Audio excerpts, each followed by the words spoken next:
What's up, man? Not much. How are you, Joe? Everything's good. Nice to meet you. Yeah, likewise. Nice to meet you. Where are you coming out of? Well, I'm in Minneapolis, Minnesota, and this is the house. I like it. I like it. Well, cool, man. I've really enjoyed the early planets, and I'm looking forward to getting into that in your life and jazz. But before we get to that point, 4 years ago, that momentous event known as COVID-19 began. The pandemic sunk in. We were trying to figure out how it was going to all materialize. Ultimately, how did you make it through that time period, and how did it change you? Oh wow. It's well, I made it through. I switched to teaching online, and that was rough. Yeah. Teaching online was really rough. That was probably the worst of it because I remember, finishing lessons for the night and needing to scream into a pillow. The technical issues and students just being so worn out on being on their laptops. It was pretty awful. I had also just had a daughter, so I was really spending a lot of time with her and my wife and my parents. So we had like this nice little bubble, family bubble or whatever. So, I was able to work. I was able to spend a lot of time with my family. I did have a lot of just like pent up creative energy. And I have no background in either of these things, but I wrote and illustrated a children's book, a satirical children's book called Little Dictator, that also helped me get out some of my political angst against the current regime. And so I did that. And that book actually really played a big part in me deciding to put out a record because it was kind of like I've been doing music forever, and I've been, so preoccupied with learning the craft and writing the music and everything like that. And I was so not into creating content. But then I did this book and it was like, wow, this is amazing. This is an amazing feeling to take something from conception to the finished product where I can just hand it to somebody and say, I did this. This is a testament of my time and energy and creativity. And so that really, as strange as that is, doing something in a completely different discipline ended up being kind of vital to me taking the steps towards making an album. So Um, talk to me a little bit about the album. What was the artistic forces ultimately that made this come together? yeah. Well, I've had this group called the Early Planets, basically since I moved here. I was living in Chicago and I had a really good friend and guitar teacher named Dave Miller. And he's just this amazing teacher, amazing player and composer. And he introduced me to Cory Healey, who is the drummer in the Early Planets. But those two had played together a lot in Chicago and in Brooklyn, and they had a long history. And so he introduced me to Cory. Cory introduced me to Cody McKinney, who would play bass with the Early Planets. And so that trio didn't take any time to form. We've been playing basically since I landed in Minneapolis 6 or 7 years ago. And over the years, it's really developed into um, just a really open-ended musical collaboration where I I write way more than I ever did because I know I have these two guys who are going to just say yes. It doesn't matter if it's a folk tune or has no time or has lots of changes or is really conventional. They will address anything and they'll bring their own stamp to it. And so that was, when I decided to do a record, it was obvious it's going to be the Early Planets. Um, and then I started talking to them. Where do we record? Where do we go from here? And we found John Miller at Future Condo Studios. Cody McKinney had just finished recording with Jake Baldwin, a local trumpet player, and they put out an amazing record called Miscellaneous Items, also on Shifting Paradigm. And so we recorded it, and we did. I was kind of adamant that I want all single takes, or not single takes, like we only recorded the track once. but I don't want to do any overdubs. I don't want to do any edits. I don't want to do any post manipulation. I want to have these tracks be as true to the moment as possible, because that's really how that band operates anyway. You really couldn't, cut and start cutting and pasting on those performances. At least I don't feel like you could. And so yeah, we had the band, we had the recording studio, and we did some gigs in advance, but ultimately we ended up putting it together in the studio. We got, great takes on everything. And there were times when it was, when it would have been easier to go back in and, let's just cut that ending and put that. No, we didn't do any of that. So that's kind of how that record ended up going. And then once we had it in the can, I went to Zach and Shifting Paradigm, and he's helping me put it out. So what are you ultimately hoping the listener gets from this album? I hope that anyone who listens to it feels like they're hearing a lot of different types of music that sticks with them. So when I write, it's extremely slow. Sometimes the pieces come and they're relatively well formed when I go through it, but I don't move on to the next section until I'm happy with this section. And then I have to be happy with the transition. And so sometimes a piece will take me 2 or 3 weeks to finish.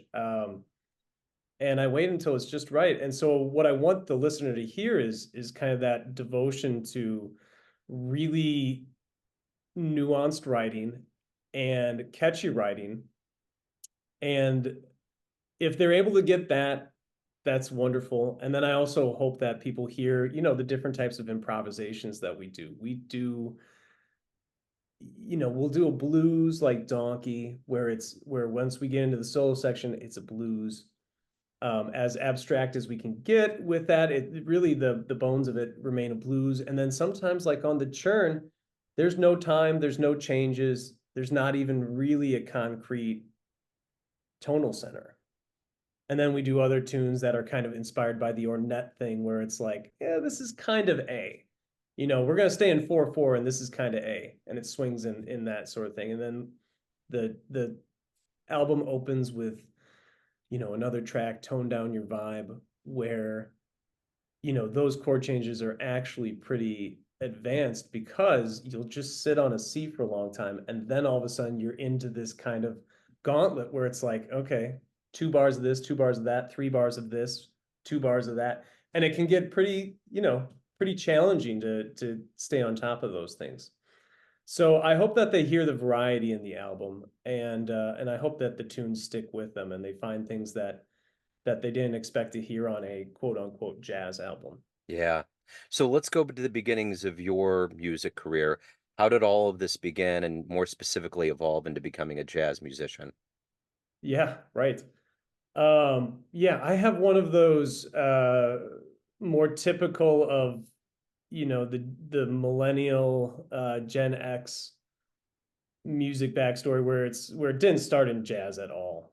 Jazz was like kind of like a way to advance my playing in other realms.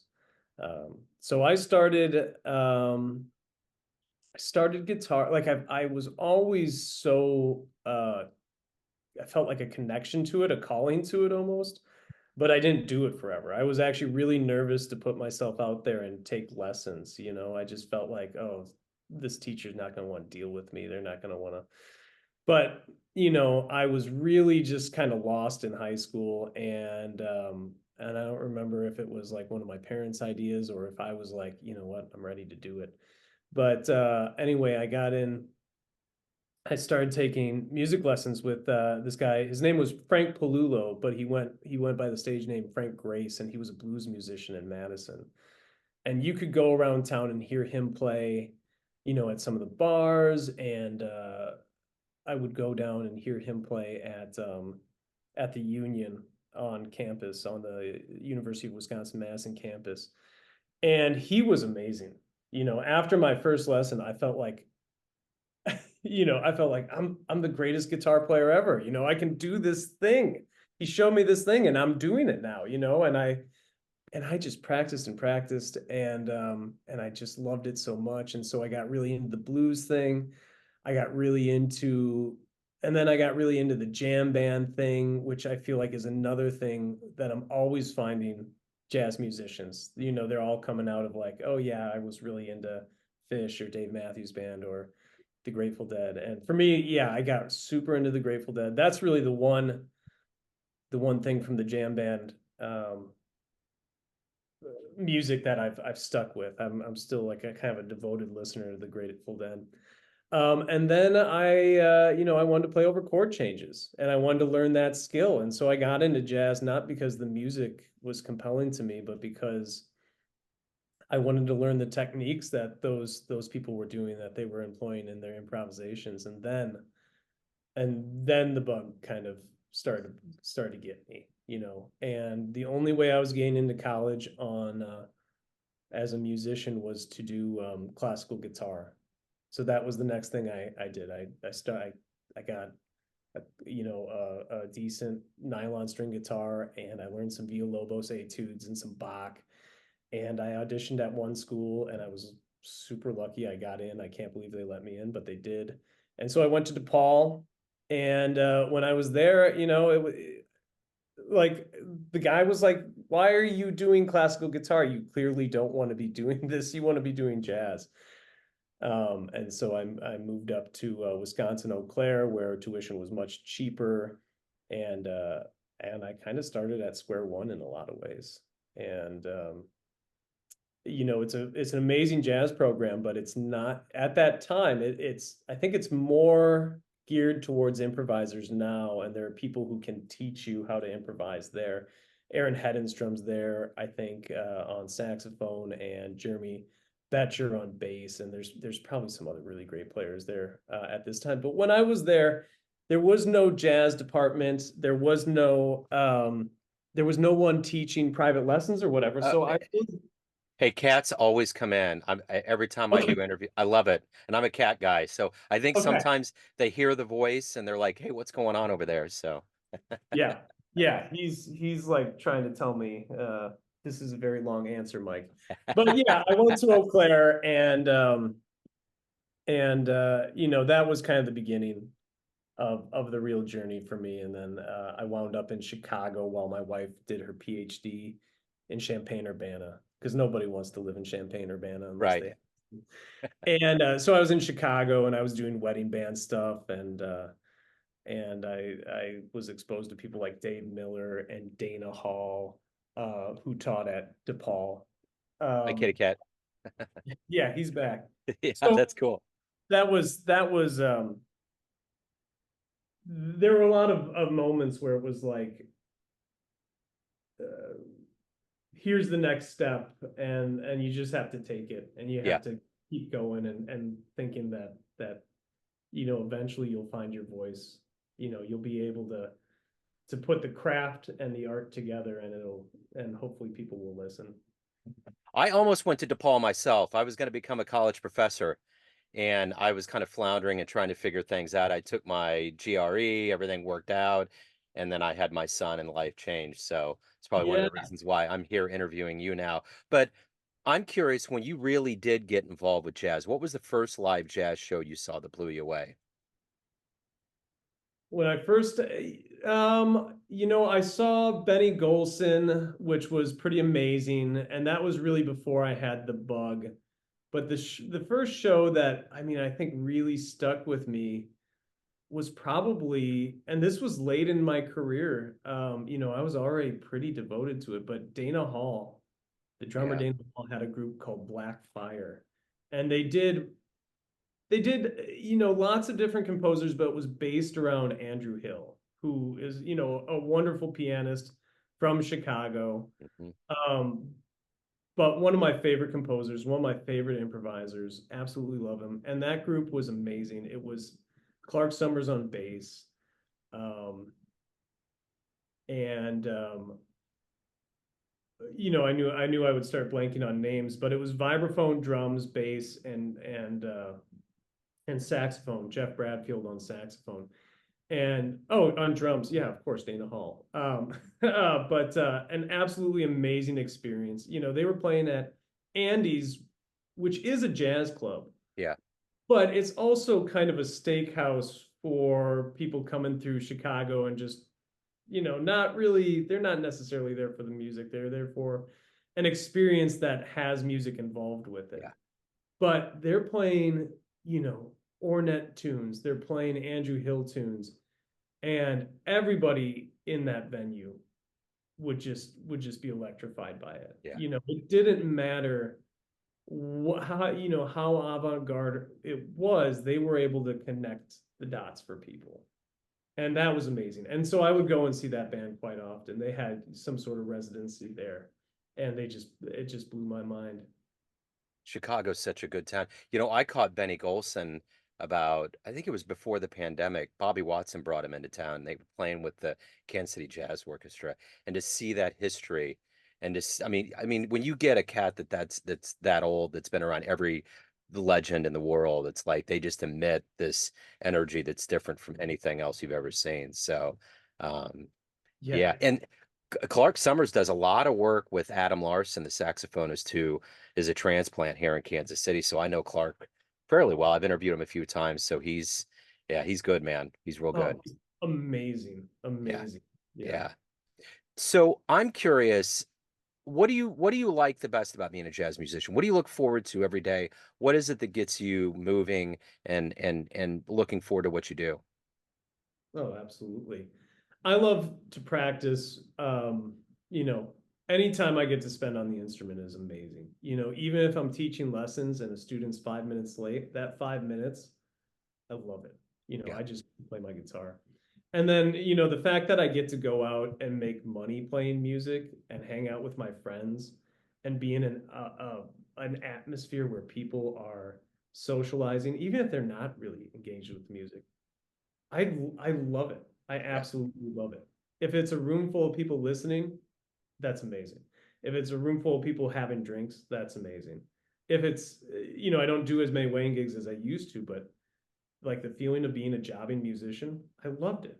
I yeah, loved everything about performance. I don't think there's really a performance scenario that I haven't liked. I can think of one gig that stands out where the venue was like, no amplifier, just acoustic guitar. And I was like, you're gonna want an amp. And I just ended up spending, 3 hours of solo guitar in the corner, and people were like, oh, I've been here 2 hours. There's somebody over there with a guitar. That's weird. That was a bad gig, but everything else, it's just, I love it. I love it. yeah. Great. So speaking of love, ultimately at the end of the day, why do you love jazz? Oh, yeah. I think one of the things I love about it is that I've grown into it in such a way where if I had to like take my favorite records and try to understand why I love them, my brain would go to a million different places. It's not something that I can put my finger easily on. Like, is this something that I love because I understand the technique and I'm in awe of it, or is this something that I love because it's moving me, in some sort of spiritual way, or spiritual for lack of a better term, it's moving me emotionally. And with jazz, I can't always find where one ends and the other begins. It's just it's an amazing art form, and the people who have figured out how to do that, combine the craft with the art and the emotion, that's mastery. That's to me, Yeah. and to most people would agree that without all three of those things, that's what makes it. So if you could get into a time machine and go back in time and see one jazz show, where are you going? Who are you going to see? Oh man. Um,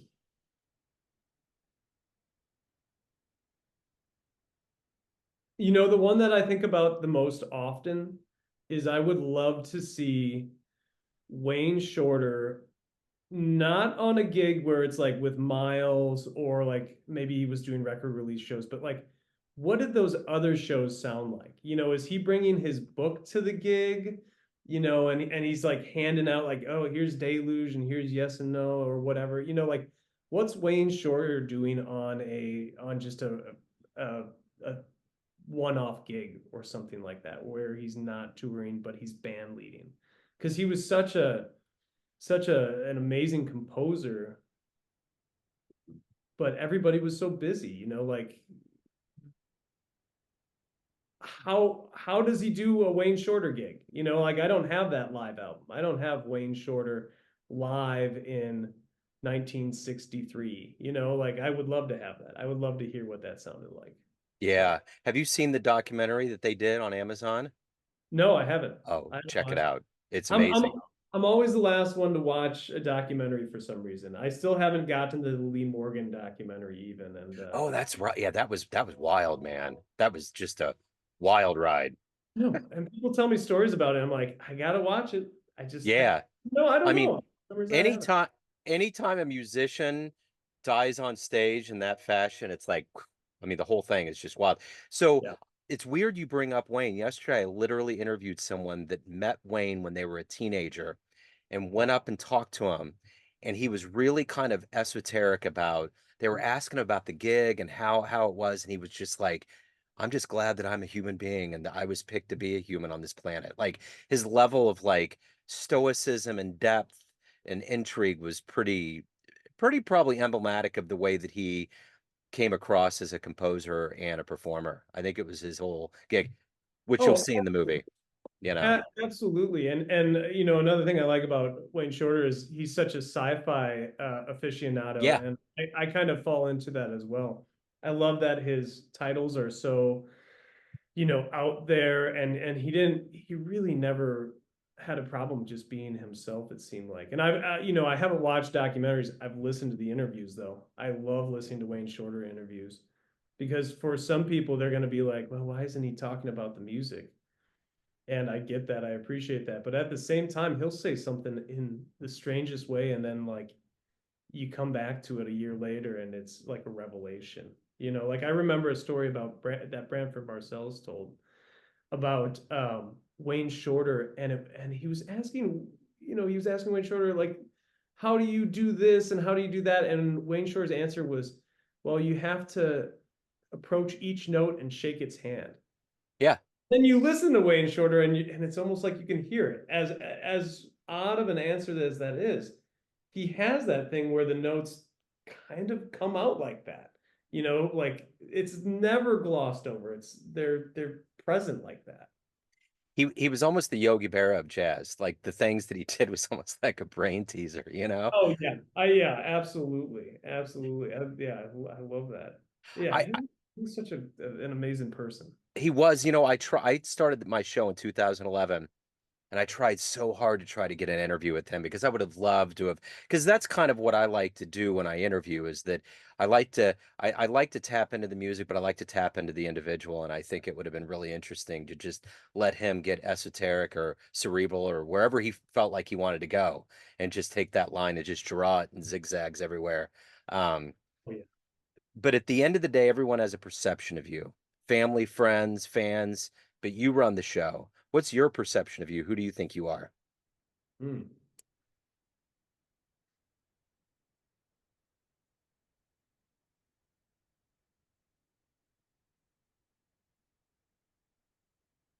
Wow.